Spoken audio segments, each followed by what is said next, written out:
20 বছর যাবত এই লোকটার ফুল্লই বই থাকতে দেখি। কাহিনীটা কি আজকে জানতেই হইবে।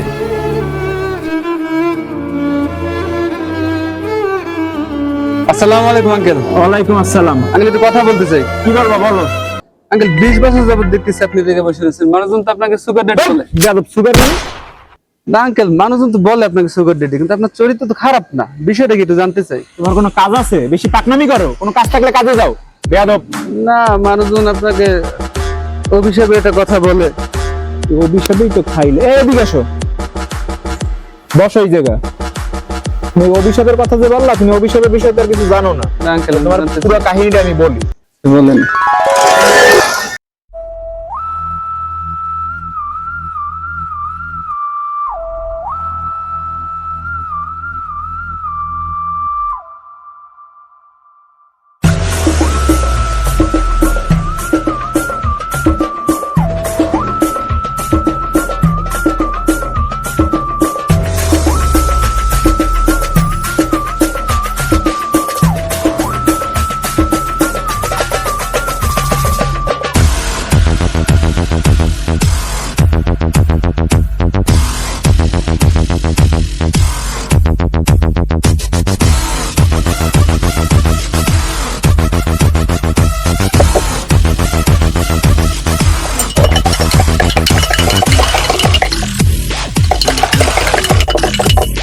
এই জায়গাতে আপনার চাটা।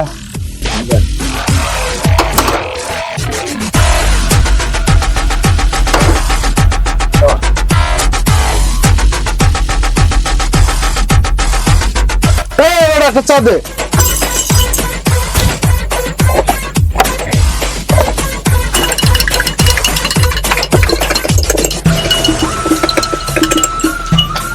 এই কাকা আপনার চা। সুগার দে। সুগার আবার কোনটা? এইটাই মনে হয় চাইছে, এইটাই দিয়ে দি, একটু লিকার দিয়ে দি। এই চা দে।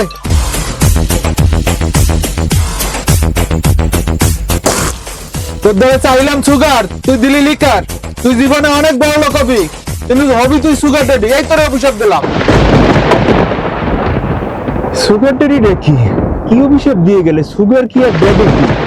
এই চার দোকান দিয়ে কি যন্ত্রণার মধ্যে পড়লাম। আরে খোদা, এখন কি হইবে? এইবার বুঝলা কাহিনীটা? ওই সময় আমার একটা গার্লফ্রেন্ড আসলে, কিন্তু ওই অভিশাপের কারণে বুড়া চেয়ারম্যান বিয়ে করে হালাইলে আমার গার্লফ্রেন্ডকে। না পাইলাম কোনো মাইয়া, না হইতেছে কিছু এই অভিশাপের কারণে। এই জন্যই তো বলি বাংলাদেশে সুগার ডেডি কেন।